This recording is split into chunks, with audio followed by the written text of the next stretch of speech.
The first one, and this is so trite, you hear it over and over and over again, but they had a very strong purpose for why they were building a business. And the last 100 we interviewed, only 3 of them even mentioned money as a factor in starting the company. So they don't start businesses to make a lot of money. They do it because they want to solve a problem that they're really passionate about, or they want to create jobs for their family members, or they want to create jobs for people in their city.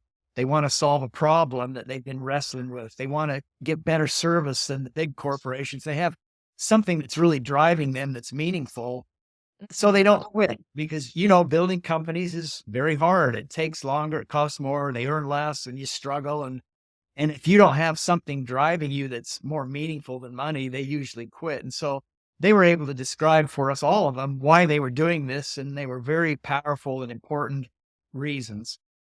The next one's interesting. They pretty much all start businesses in areas that they understand well. And that doesn't mean they worked in the area. About a third of them had worked in the area in which they started their business.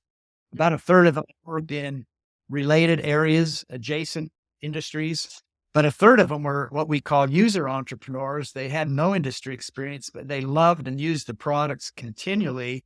And they knew them so well from a customer's perspective. Wow.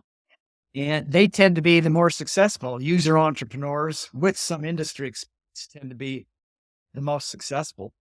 Fascinating.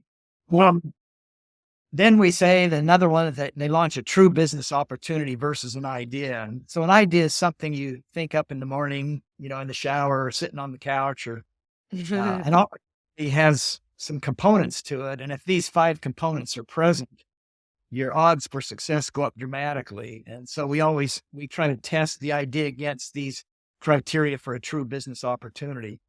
And one of them is experience in the industry to some degree, at least as a user. Another one is having basic resources to cobble together a minimal viable product or a prototype to do an experiment to test the market.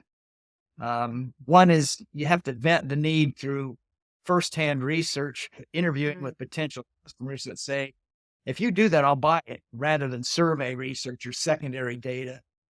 And the business model has to make sense. You usually want a 10 to 20% profit margin in a startup company within the first few years, eventually.